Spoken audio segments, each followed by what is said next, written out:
ये वीडियो में हम लॉन्जिट्यूडनल एंड ट्रांसवर्स वाइब्रेशंस के बारे में देखेंगे। तो यहाँ पर सबसे पहले हम देखते हैं लॉन्जिट्यूडनल वाइब्रेशन के बारे में।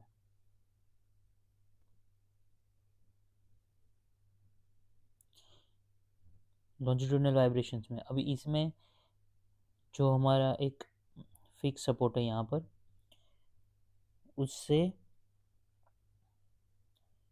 एक ऐसे बार जुड़ा हुआ है, सर्कुलर भी हो सकता है, रेक्टेंगुलर भी हो सकता है। तो इसका जो क्रॉस सेक्शनल एरिया है उसको मैं ए बोल देता हूँ। इसका यंग मॉड्यूलस ई है, लेंथ इसका एल है। अब यहाँ पर व्हील, शाफ्ट, गियर कुछ भी जुड़ा हो सकता है और इसका जो मास है वो m है। अब हमको क्या करना है, हमको इसका नेचुरल फ्रीक्वेंसी लगाना है, मीन्स निकालना है। अगर मैं ये जो मास है उसको ये डायरेक्शन में पुल करके फिर छोड़ दूंगा तो ये जो शाफ्ट है उसकी वजह से ये अप एंड डाउन वाइब्रेट करेगा, क्योंकि उसके पास कुछ कुछ स्टिफनेस रहेंगी और कुछ मास रहेगा। अब मास कॉन्सेंट्रेट हम मान रहे हैं कि यहाँ पर है, तो यही मास जो है वो पोटेंशियल एनर्जी चेंज करेगा और काइनेटिक एनर्जी चेंज करेगा। और जो शाफ्ट है वो ये स्प्रिंग की तरह काम करेगा क्योंकि उसके पास कुछ स्टिफनेस है। तो सबसे पहले तो हमको लोड निकालना है कि हमारे पास जो ये मास है उसकी वजह से डाउनवर्ड डायरेक्शन में जो लोड आ रहा है वो हो जाएगा mg। ठीक है, और इसको मैं बोल देता हूँ p। अब यहाँ पर हमको पता है ये जो स्प्रिंग की तरह जो काम कर रहा है शाफ्ट, उसका अगर हम डेल्टा एल निकालते हैं, डेल्टा चेंज इन लेंथ, तो हो जाता है पी एल बाई ए ई। और p मैंने बता दिया यहाँ पर mg है। तो यहाँ पर हम सेल्फ वेट ये शाफ्ट का कंसिडर नहीं कर रहे, हम कंसिडर करें सिर्फ ये जो मास है यहाँ पर उसी का। तो अब इसके बाद हमको p डिवाइडेड बाई डेल्टा के फॉर्म में लेके आना है और ये हो जाएगा ए ई डिवाइडेड बाई एल। और यही हमारा हो जाता है के इक्विवेलेंट, क्योंकि लोड डिवाइडेड बाई डेल्टा हो जाता है के इक्विवेलेंट। तो के इक्विवेलेंट आ गया। उसके बाद हम नेचुरल फ्रीक्वेंसी का फॉर्मूला अगर लिखते हैं तो under root of K equivalent divided by mass, तो ये हो जाएगा under root of A E divided by M into L. तो आपको सिर्फ ये याद रखना है, ये वाला फॉर्मूला, उसकी उस पे से आप डायरेक्टली के इक्विवेलेंट डिराइव करते करते ही इस पे ओमेगा एन निकाल सकते हो। तो ये हो गया लॉन्जिट्यूडनल वाइब्रेशन एक पर्टिकुलर टाइप का। अगर आपको क्वेश्चन में ऐसे दे दिया जाए, एक शाफ्ट है, शाफ्ट या फिर रेक्टेंगुलर बार जिसका एरिया A1 है, लेंथ L1 है और यंग मॉड्यूलस E1 है, मटेरियल का है, उससे जुड़ा हुआ एक दूसरा कोई क्रॉस सेक्शन, और ये इसका एरिया A2 है, लेंथ L2 है और इसका यंग मॉड्यूलस E2 है। और उसके बाद फिर यहाँ पर एक मास जुड़ा हुआ है, मास M। अब इस केस में क्या करना होता है, इस केस में जो इसका इक्विवेलेंट डायग्राम बनेगा, तो सबसे पहले ये एक स्प्रिंग की तरह काम करेगा, फिर यहाँ पर दूसरा एक स्प्रिंग की तरह काम करेगा दूसरा मटेरियल, उसके बाद यहाँ पर हमारा मास लगा हुआ है। तो ये जो इसका K1 आएगा वो आएगा A1E1 डिवाइडेड बाई L1, क्योंकि हमारा के इक्विवेलेंट जो है वो P डिवाइडेड बाई, अगर डेल्टा लेते हैं तो वो आता है ए ई बाई एल। तो ए ई बाई एल हमको दोनों मटेरियल के लिए निकाल लेना है यहाँ पर। तो यहाँ पर भी आ जाएगा A2E2 डिवाइडेड बाई एल। अब जितना लोड ये mg ये वाले स्प्रिंग पे लग रहा है उतना ही ट्रांसफर होके ये वाले स्प्रिंग पे लग रहा है, और ये दोनों जो है वो सीरीज में है। तो सीरीज में है तो सीरीज के लिए हमको के इक्विवेलेंट निकालने का पता है। ये सीरीज के लिए हम कैसे निकालते हैं, ये निकालते हैं K1 K2 divided by K1 plus K2। तो यहाँ से हमारा के इक्विवेलेंट आ जाएगा और फिर हमें ओमेगा एन के लिए हम इसको ये फॉर्मूला में पुट कर देंगे यहाँ पर। तो ऐसे हम सीरीज वाले स्प्रिंग लगे हुए तो हम सॉल्व कर सकते हैं। और ये दूसरा एग्जाम्पल अगर हम देखते हैं, यहाँ पर एक ये मटेरियल E1 मटेरियल लगा हुआ है, लेंथ L1 है और इसका इसका जो एरिया है वो A1 है। फिर यहाँ पर सेंटर पे एक मास या गियर या कुछ भी लगा हो सकता है, तो ये हमारा मास आ गया M। उसके बाद कुछ दूसरा क्रॉस सेक्शन लगा हुआ है और फिर फिक्स सपोर्ट है। तो इसका E2 है, लेंथ L2 है और एरिया A2 है। तो यहाँ पर भी हम सेम चीज़ लिख सकते हैं। यहाँ पर एक फिक्स सपोर्ट है, उसके बाद एक स्प्रिंग है, उसके बाद हमारा मास आ गया, उसके बाद स्प्रिंग आ गया, और फिर यहाँ पर वापस फिक्स सपोर्ट है। इसका K1 है, इसका K2 है, और ये हो जाएगा A1 E1 divided by L1, A2 E2 divided by L2। तो K1 K2 फाइंड कर लिया हमने। अब यहाँ पर देखिए, मास अगर डिस्प्लेस होता है कोई भी डायरेक्शन में, तो दोनों ही लोड लगा रहे हैं मास पे, दोनों की फ्लेक्सिबिलिटी ऐड नहीं हो रही है। यहाँ पर जो इस पे फोर्स आ रहा है और इस पे फोर्स आ रहा है, दोनों ही मास पे फोर्स आ रहा है। मास अगर इधर से इधर आ जाता है तो ये वाला जो साइड का स्प्रिंग है वो टेंशन में आएगा, ये वाला कंप्रेशन में आएगा, लेकिन दोनों ही फोर्स मास को ऑपोजिट डायरेक्शन में धकेलने की ट्राई करेंगे। तो इसमें क्या होता है, इसमें हम पैरेलल कनेक्शन मानते हैं, और पैरेलल कनेक्शन का के इक्विवेलेंट जो रहता है वो डायरेक्ट एडिशन होता है, क्योंकि दोनों स्टिफनेस मिलके सिस्टम, ओवरऑल सिस्टम का स्टिफनेस जो है वो इंक्रीज कर रहे हैं। तो इस वजह से यहाँ पर देखिए, यहाँ पर दोनों ये ऐड होके, दोनों स्प्रिंग ऐसे सीरीज में ऐड होके सिस्टम जो है उसका फ्रीक्वेंसी ये फ्लेक्सिबिलिटी कम कर रहे हैं। तो फ्लेक्सिबिलिटी बढ़ा रहे हैं, और स्टिफनेस कम कर रहे हैं। फ्लेक्सिबिलिटी और स्टिफनेस इन्वर्सली प्रोपोर्शनल है, तो फ्लेक्सिबिलिटी इंक्रीज हो गया और स्टिफनेस जो है वो डिक्रीज हो गया। यहाँ पर देखिए, दोनों मिलके फ्लेक्सिबिलिटी जो है वो कम कर रहे हैं और स्टिफनेस जो है वो बढ़ा रहे हैं। फ्लेक्सिबिलिटी कम कर रहे हैं, स्टिफनेस बढ़ा रहे हैं। तो बढ़ा रहे हैं मतलब दोनों को ऐड कर देने का, A1 E1 divided by L1 plus A2 E2 divided by L2, और फिर omega n is equal to under root of K equivalent divided by m करके निकाल लेने का। और अगर हम ये देखते हैं कि उसको और कैसे तरीके से हम देख सकते हैं, तो यहाँ पर देखिए, यहाँ पर जो स्प्रिंग का जो डिफ्लेक्शन रहेगा डेल्टा, वो डेल्टा कितना नीचे आएगा। स्प्रिंग यहाँ से अगर यहाँ पे आ गया ये मास, तो जितना ये स्प्रिंग का डिस्प्लेसमेंट होगा और ये स्प्रिंग का डिस्प्लेसमेंट होगा, दोनों का एडिशन करेंगे ना, तो टोटल हमारे मास का डिफ्लेक्शन आ जाएगा। तो यहाँ पर ये डेल्टा को हम लिख सकते हैं एफ डिवाइडेड बाई के इक्विवेलेंट मास का, और यहाँ पर F1 divided by K1 plus F2 divided by K2। F1 है वो ये स्प्रिंग में लग रहा है, F2 जो है इसमें लग रहा है, लेकिन दोनों में हमको पता है F तो सेम ही है, तो यहाँ पर ये F के बराबर ही हो जाएगा, क्योंकि दोनों सीरीज कनेक्शन में, तो F ट्रांसफर जो होगा सेम होगा। इसको मैं तीनों को 1 लिख सकता हूँ ऊपर, तो ये 1 हो गया, ये 1 हो गया, ये 1 हो गया। तो ये वाला फॉर्मूला जो है उसी से हम डायरेक्टली ये निकाल सकते हैं, डिराइव कर सकते हैं। यहाँ पर जो इक्वेशन गवर्न होता है उसमें क्या रहता है कि यहाँ पर जो मास पे फोर्स लग रहा है ना, एक स्प्रिंग है, फिर मास है, फिर एक और स्प्रिंग है, तो यहाँ पर जो मास पे हम फोर्स F लगा रहे, वो इसका फोर्स और इसका फोर्स जो भी होगा उन दोनों का एडिशन होगा सिंपल। तो मास पे जो फोर्स लग रहा है वो दोनों का एडिशन हो जाएगा, क्योंकि मास को हम इधर डिस्प्लेस करेंगे तो ये वाला स्प्रिंग भी इधर फोर्स दे रहा है, ये वाला स्प्रिंग भी इसी डायरेक्शन में फोर्स दे रहा है, तो जो टोटल फोर्स रहेगा वो दोनों का एडिशन हो जाएगा। तो यहाँ पर हम लिख सकते हैं delta K equivalent equal to delta 1 K1 plus delta 2 K2। और यहाँ पर हमको पता है तीनों का डेल्टा तो सेम ही है, जितना ये एक्सटेंड होगा उतना मास डिस्प्लेस होगा, उतना ये स्प्रिंग कंप्रेस होगा। तो यहाँ पर ये चीज़ पता है, तो तीनों डेल्टा कैंसिल हो जाएंगे और के इक्विवेलेंट हो जाएगा के इक्विवेलेंट हो जाएगा K1 प्लस K2। तो ऐसे हम ये डिराइव कर सकते हैं। उसके बाद हम देखते हैं अब ट्रांसवर्स वाइब्रेशन हम कैसे कैलकुलेट करते हैं।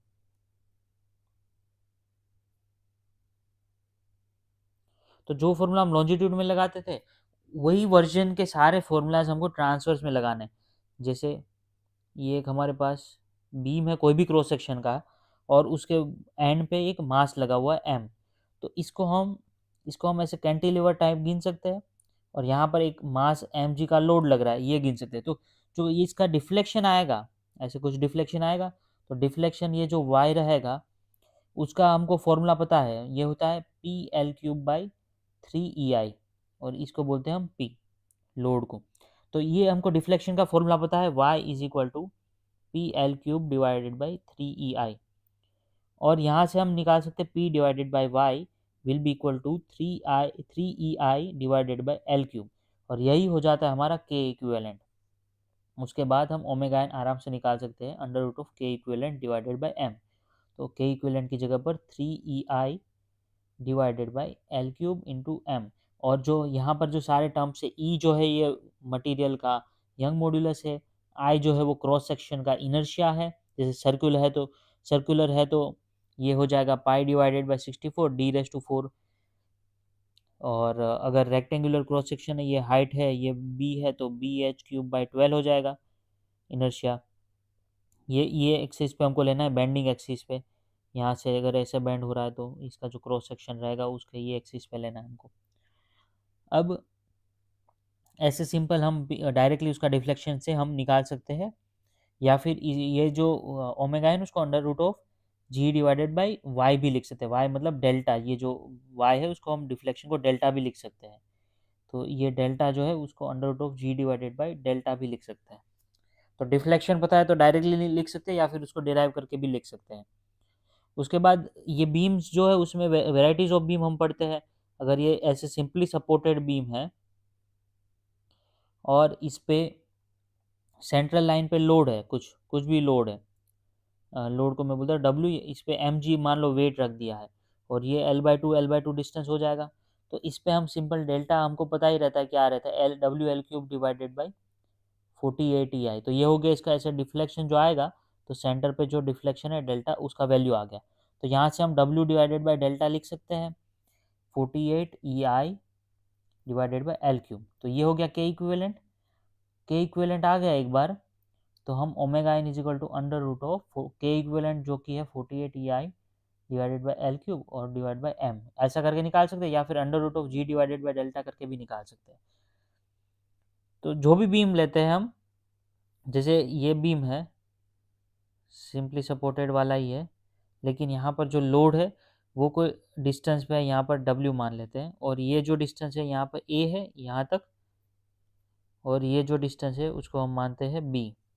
तो A भी डिस्टेंस हमको पता है, तो हमको अभी क्या करना रहता है, हमको यहाँ से जो ऐसे डिफ्लेक्शन इसका मिलता है, तो ये वाला जो डिफ्लेक्शन आता है डेल्टा जहाँ पर लोड लग रहा है, वो वहीं पर हमको एग्जैक्टली डेल्टा फाइंड करने का, और उसको हम, ये फॉर्मूला स्टैंडर्ड है AW²B²/3EIL। यहाँ पर ए और बी दिया हुआ है, ई जो है ये बीम का ही यंग मॉड्यूलस है, और एल है वो टोटल लेंथ है A+B, आई जो है वो क्रॉस सेक्शन का इनर्शिया है। तो एक बार ये फॉर्मूला W डिवाइडेड बाई ए कर देने का, ये फॉर्मूला आने के बाद, और W डिवाइडेड बाई ए करेंगे तो 3EIL डिवाइडेड बाई A²B² करके आ जाएगा। उसके बाद omega N is equal to under root of K equivalent बोलते हैं इसे, के इक्विवेलेंट डिवाइडेड बाई एम। तो यहाँ पर m जो रहेगा, यहाँ पर जो भी मास रखा रहेगा, ये mg है, तो डायरेक्टली हम वहाँ से फाइंड कर सकते हैं, या फिर इसको डायरेक्टली हम under root of G divided by delta से भी निकाल सकते हैं। और वेराइटीज़ ऑफ बीम हम हमारे पास रहते हैं, तो सब में ये स्टैंडर्ड लॉजिक है। जैसे ये फिक्स सपोर्ट के बीच में हमको हमको कहीं पर लोड दे दिया है, और ये डिस्टेंस यहाँ तक a बोल दिया है, और ये डिस्टेंस b है, और जो वेट है वो W लग रहा है। तो यहाँ पर डेल्टा जो है वो WA³B³ डिवाइडेड बाई 3EIL³ होता है। यहाँ पर देखिए ये वाला जो क्वेश्चन था, इसमें ये WA²B²/3EIL होता था। यहाँ पर ये A के जब AB के ऊपर क्यूब आ जाएगा, और नीचे L की जगह पे L³ आ जाएगा। ठीक है, डायमेंशनली भी दोनों सेम रहेंगे डेल्टा। तो ओमेगा एन हम फाइंड कर लेंगे under root of G divided by delta से, या फिर ये वाले फॉर्मूला से। और एक मेथड है, अगर कोई थोड़ा और कॉम्प्लिकेटेड क्वेश्चन आ जाता है, जैसे ये फिक्स्ड है यहाँ पर, और हमको ऐसे एक लोड यहाँ पर दे दिया, दूसरा लोड यहाँ पर दे दिया, तीसरा यहाँ पर दे दिया, इसको मैं W1 W2 और W3 बोल देता हूँ, और सभी डिस्टेंसेस दे रखे हमको। ठीक है, ये सब डिस्टेंसेस हमको दे रखे। तो हमको पहले सबसे पहले क्या करना है, हमको तीनों बीम को है ना, तीनों बीम को अलग अलग कर देना है। यहाँ पर मानते हैं कि ये जो फिक्स, ये वाला जो बीम है वो फिक्स्ड नहीं है, ये सिंपली सपोर्टेड है। ठीक है, सिंपली सपोर्टेड है। तो ऐसे तीन बीम हमको अलग अलग कंसिडर करने हैं। ये एक हो गया, ये दूसरा हो गया,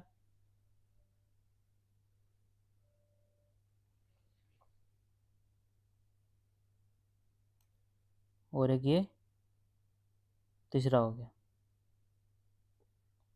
अभी तीनों के जो लोड है जो भी डिस्टेंस के हिसाब से, यहाँ पर W1 लग रहा है, ये कहीं बीच में W2 लग रहा है, और यहाँ पर ये W3 लग रहा है। तो ये तीनों को अलग अलग कर देना है हमको, ठीक है। तो हमारा ये वाला कंबाइन आ जाएगा। अब इन तीनों में हमको डिफ्लेक्शन पता है, डेल्टा का फॉर्मूला हम लिख सकते हैं जो भी हमको दिया है। डेल्टा का क्या रहता है फॉर्मूला, ये WA² अपॉन 3EIL।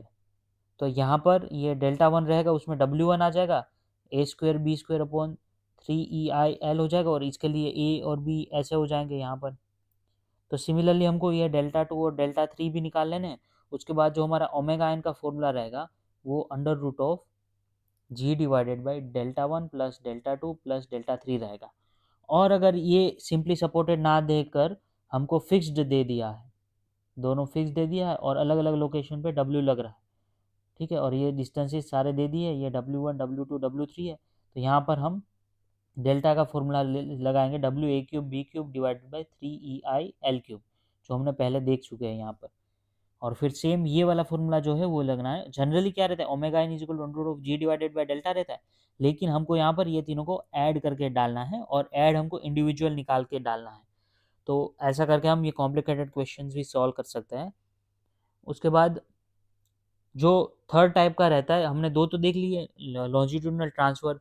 एक और टाइप का वाइब्रेशन रहता है टॉर्जनल। ये घड़ी वगैरह में यूज होता है टॉर्जनल वाइब्रेशन, जिसमें कोई एक, अगर ये सर्कुलर शाफ्ट है, दूसरा भी हो सकता है लेकिन सर्कुलर में ज़्यादा एप्लीकेशंस रहते हैं, क्योंकि वो सिमेट्रिक रहता है, ये पोलर एक्सिस के अराउंड। तो ये अगर उसका शाफ्ट है और ये बाहर वाला मास है हमारा, तो ये शाफ्ट है, तो ये सर्कुलर है, ठीक है। अब इसमें क्या होता है कि ये वाइब्रेट करता है, एक बार हमको इसको टॉर्क दे देते ना कुछ भी, तो ये यही डायरेक्शन में या तो ये ऐसे बैक एंड फोर्थ ऐसे ऐसे वाइब्रेट करता है आगे पीछे, ये सर्कुलर डायरेक्शन में, ठीक है। तो ये इसका वाइब्रेशन का डायरेक्शन हो जाता है। अभी यहाँ पर हमारा मास कॉन्सेंट्रेटेड इधर है, शाफ्ट का तो हम मास नहीं मान रहे, लेकिन उसका स्टिफनेस, ये मॉड्यूलस ऑफ रिजिडिटी कुछ रहेगा और लेंथ कुछ रहेगा, ठीक है। और आई जो इनर्शिया रहता है शाफ्ट का, वो mr² डिवाइडेड बाई 2 होता है। ये जो पोलर एक्सिस है ना उसके अराउंड, सेंट्रल लाइन जो एक्सिस है ना उसके अराउंड। तो यहाँ पर हमको पता है, यहाँ पर थीटा जो है, जो थीटा, हाँ, वो डिस्प्लेस होगा, वो TL/GJ रहेगा, ठीक है। टॉर्क, लेंथ, यह modulus of rigidity, polar moment of inertia. Polar moment of inertia जो है वो हमको यहाँ पर कंसिडर करना रहेगा।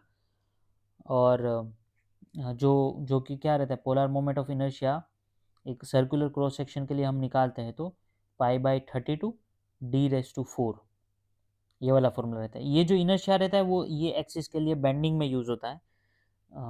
और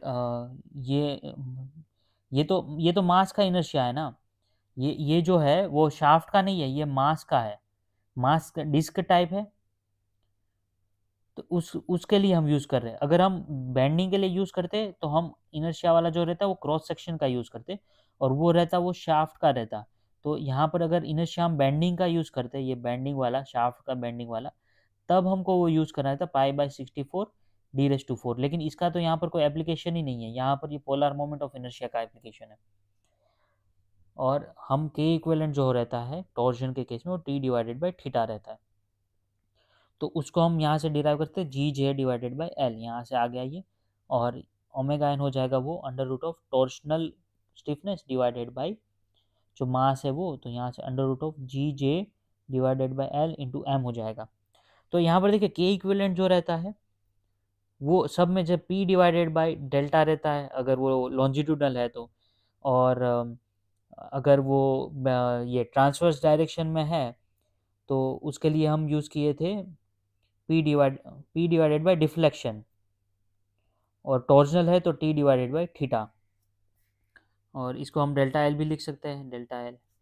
तो लॉन्जिट्यूडनल में उसका चेंज इन लेंथ पे आएगा, यहाँ पर डिफ्लेक्शन पे होगा, और यहाँ पर ये एंगुलर डिस्प्लेसमेंट पे होगा। और यहाँ पर टॉर्क लोड होगा, यहाँ पर नॉर्मल लोड जो हमारा रहता है वही रहेगा। तो ये ऐसे हम क्वेश्चंस जो है बहुत ही सिंपल लॉजिक रहता है ये सब क्वेश्चन के पीछे, simple g divided by delta, g equivalent divided bye m। और अगर गलती से ये क्वेश्चन आ जाता है तो आपके 2 मार्क जो है वो यहाँ पर लूज़ होने नहीं चाहिए। बहुत ही सिंपल टॉपिक है, आपको कंसेप्ट एक बार आ गया फिर आप कोई भी क्वेश्चन सॉल्व कर सकते हैं। So thank you for watching this video, see you in the next video.